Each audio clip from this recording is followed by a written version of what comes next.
BFM Business, Intégral Placement, idée de placement.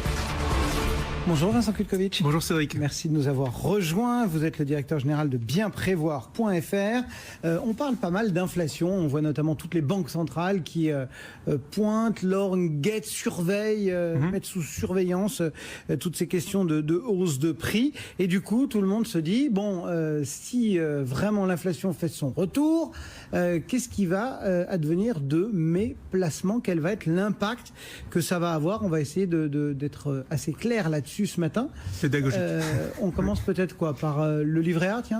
Oui, le livret A. Le livret A, je vous l'annonce en fait, est en territoire négatif depuis plus d'un an. C'est-à-dire qu'en fait, lorsqu'on tient compte de l'inflation qu'on constate, je ne parle même pas de l'inflation constatée ces dernières semaines, on parle de 2%. On prend l'inflation avérée des derniers mois. Certains discutent sur le fait que dedans, on a l'augmentation des prix des énergies qui pèse beaucoup.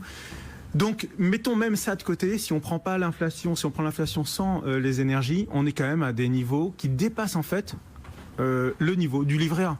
Donc, le livret A, depuis un an, ceux qui sont investis dessus perdent de l'argent chaque jour. Donc, voilà, ça c'est le premier point. Deuxième point, c'est que sur le livret A, il y a une réforme qui est passée un peu inaperçue. Vous en avez parlé à l'antenne, mais on en a quand même pas mal parlé. Mais bon. Je dirais qu'il faut revenir dessus parce qu'en fait, il y a une décision qui a été prise par le gouvernement, c'est de définir une nouvelle formule qui jusqu'à présent prenait en compte l'inflation de façon principale. C'était ce qui déterminait. Parce que si on parle de la nouvelle formule du livret A depuis une dizaine d'années, on en a eu une tous les gouvernements à peu près. Donc là, à partir de 2020, on aura un niveau du rendement du livret A qui sera déconnecté de l'inflation. Or, on est aujourd'hui dans un monde nouveau qui est celui qu'on a un peu oublié depuis quelques dizaines d'années. C'est un monde où l'inflation revient. Donc toute la stratégie de son patrimoine devient différente. Donc à partir de février 2020, on aura un impact sur le livret A encore plus fort de l'inflation, mais en réalité, le taux de rendement réel sera encore moins bon. Bon, ça veut dire que le livret A, faut pas le prendre pour un produit d'épargne, c'est un produit de stationnement, de liquidité. Un parking payant pour son épargne. Oui, mais qui permet d'avoir une épargne non fiscalisée, d'avoir un parking disponible. De temps en temps. Voilà. Il faut pas le jeter avec l'eau du bain, mais il faut savoir qu'effectivement, ça nous coûte de l'argent. Les fonds en euros. Les fonds en euros sont un peu en réalité dans la même situation. En tout cas, si on parle de la stratégie classique des fonds en euros qui est basée sur des obligations d'État, le problème c'est quoi? C'est qu'en fait, on a des fonds en euros qui sont bardés d'obligations d'État. Ancienne génération, je dirais. Et en fait, aujourd'hui, pour orienter le rendement de son fonds en euros, une compagnie d'assurance vie, elle a très peu de solutions. Et donc, aujourd'hui, si on prend en compte le rendement moyen qu'on a constaté... En gros, on prend le matelas de l'assurance vie, il y en a 80%, c'est des fonds en euros. Et dans ces fonds en euros, il y en a 80%, ce sont des obligations d'État. Exactement. Aujourd'hui, on s'attend pour 2018 à des rendements autour de 1,6, entre 1,4 et 1,8. Mais même à 1,8, un rendement... avant impôt, un rendement net de frais de gestion avant impôt, avec une inflation à 1,5, voire 2. Vous voyez bien que là aussi, on est dans une situation où votre épargne perd de son pouvoir d'achat, en réalité, en fin de compte. Donc, ça plaide pour d'autres orientations dans son placement, dans ses placements. Et il faut revoir complètement sa stratégie patrimoniale du fait que l'inflation pointe le bout de son nez. Bon, avec le fonds en euros, vous nous avez emmené sur les obligations, sur les dettes, quoi. Ouais. Il y a effectivement ces obligations d'État, mais il y a aussi les obligations d'entreprise, la dette privée. Alors là aussi, on pourrait s'attendre à ce qu'aujourd'hui... Parce que là, c'est a priori plus rémunérateur. C'est plus rémunérateur. La difficulté qu'on a aujourd'hui, c'est que le marché des obligations d'entreprise connaît un parcours ces derniers mois qui laisse attentistes les spécialistes comme nous, qui pouvons éventuellement recommander à nos épargnants, nos clients, d'aller sur les obligations d'entreprise. Sauf qu'aujourd'hui, ce qu'on constate, c'est que le marché s'est pas encore mis complètement d'équerre avec les nouveaux contextes économiques. Je ne veux pas revenir sur les éléments qui définissent cette stratégie sur les obligations d'entreprise. Il n'empêche qu'aujourd'hui, pour obtenir un rendement intéressant, il faut prendre beaucoup plus de risques qu'il fallait le faire il y a quelques mois. Et donc aujourd'hui, nous, on se tient à l'écart parce qu'on considère que la prime de risque n'est pas suffisante en fait sur les obligations d'entreprise. Donc oui, vous pouvez aller trouver des obligations entre 4, 5, 6% selon le risque que vous prenez, mais aujourd'hui, ce risque est excessif. Il y a d'autres solutions, on va y venir, qui permettent d'avoir un rendement acceptable tout en gommant l'inflation. Bon, on a parlé livret A, fonds en euros, obligations d'entreprise, l'immobilier, on peut en dire un mot ? En fait, on dit... toujours que l'immobilier, c'est le meilleur placement qui permet de lutter contre l'inflation. Mais là, je vais apporter un petit bémol, c'est-à-dire qu'il faut rentrer dans le détail. Effectivement, l'immobilier, généralement, c'est quoi? Le rendement de l'immobilier, ce sont des loyers. Et donc, on a l'habitude de dire que si l'inflation augmente, les loyers, les baux sont indexés sur l'inflation. Or, lorsqu'on regarde de plus près ce qui se passe, vous avez deux types d'index. Vous avez l'index sur les loyers de l'immobilier résidentiel. Vous mettez en location votre appartement, votre studio, vous mettez dans votre bail ce qu'on appelle l'IRL, un indice qui est basé sur la revalorisation des loyers.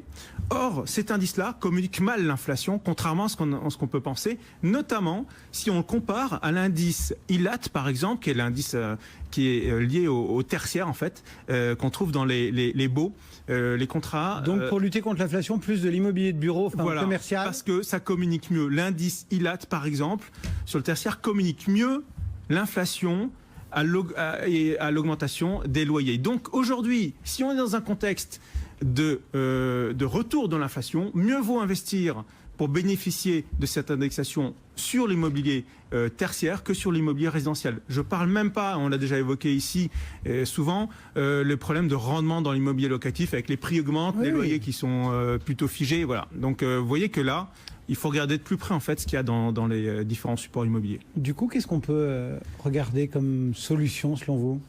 Aujourd'hui, en fait, l'immobilier d'entreprise, bon, à travers les SCPI, on connaît classiquement ce sujet-là. Je mettrai de côté l'immobilier d'entreprise basé sur le commerce, parce que là aussi, il faut attendre. Il y a beaucoup de freins aujourd'hui dans la logique des SCPI de commerce. Je dirais plutôt, moi, je recommanderais plutôt les SCPI d'entreprise. Et je dirais que si on veut être malin jusqu'au bout, on va en fait coupler à ça. On va profiter du fait qu'aujourd'hui, ce qui est un peu anormal économiquement, les taux de crédit n'augmentent pas aussi vite que l'inflation actuellement. On constate, quand on fait le tour du marché des crédits aujourd'hui, c'est qu'on peut à peu près trouver des taux qui sont proches de l'inflation, taux de crédit. Normalement, en réalité, on aurait dû déjà constater une augmentation sur les taux d'intérêt du crédit. Donc, il y a un petit momentum, là, il y a une petite fenêtre pour profiter de taux fixes bas, inférieurs ou égal à l'inflation. On profite du fait que les SCPI continuent sur l'entreprise, comme je l'évoquais, à être plutôt bien indexés à l'inflation. Donc là, en fait, on a un cas magique où vous avez d'une certaine manière des taux de crédit bas, figés, fixes, en dessous de l'inflation et des rendements de SCPI qui vont, eux, augmenter en fonction de l'inflation. Donc ça, c'est vraiment, je dirais, la petite opportunité à saisir actuellement. Les SCPI tertiaires à crédit. Est-ce que les devises peuvent constituer une piste aussi pour lutter contre l'inflation? Oui, tout à fait. Aujourd'hui, par exemple, en investissant en dollars, on peut profiter, on l'a évoqué dans la chronique précédente, on peut profiter du fait qu'aujourd'hui, les taux américains sont autour de 3%, donc on peut en profiter pour investir sur les marchés américains pour profiter de ce surplus de taux. Mais là, si vous le faites, vous allez prendre un risque de devise. Donc il faut accepter ce risque de devise. Mais ça peut être une solution aujourd'hui de se déconnecter un petit peu de l'inflation française, européenne, pour aller sur les marchés américains. Mais là aussi, on s'attend avec les bons chiffres, les excellents chiffres du chômage américain. Avec, oui, il y a une remontée de taux. On s'attend à une remontée de taux. Donc normalement, cette fenêtre va à un moment s'éteindre aussi. Il y a peut-être une petite fenêtre actuellement pour profiter, pour les gens qui sont un peu plus offensifs, des placements en dollars. Et là, je pense notamment le faire à travers un contrat d'assurance vie au Luxembourg, où on peut investir en devises, comme vous le savez. Et là, on peut avoir une stratégie qui est adaptée au contexte actuel de retour d'inflation en Europe et de taux plutôt intéressants sur les États-Unis. Bon, voilà, ça fait pas mal de classes d'actifs brossées grâce à vous. Qu'est-ce qu'on peut se dire en conclusion ? En conclusion, je dirais que il faut complètement revoir sa stratégie patrimoniale aujourd'hui. Il faut retourner vers son conseiller. Ce qu'on a mis en place il y a 4 ans n'a plus rien à voir avec le contexte actuel. Il faut vraiment se poser actuellement pour adapter sa stratégie patrimoniale avec le retour à l'inflation. Ça fait quand même plusieurs dizaines d'années qu'on n'avait pas, ou en tout cas une dizaine d'années qu'on n'avait pas des taux d'inflation équivalents à ceux qu'on connaît aujourd'hui. Donc il faut revoir complètement cette stratégie-là. Je ne parle même pas des réformes fiscales que vous avez pu traverser ces derniers mois et qui parfois, nous on le constate tous les jours, vous avez un certain nombre d'épargnants qui ont des placements qui sont calés sur une stratégie qui était opportuniste il y a une dizaine d'années, qui n'a plus aucun intérêt aujourd'hui. Merci beaucoup pour ce coup d'œil très complet. Vincent Kutkovic, donc pour bienprévoir.fr.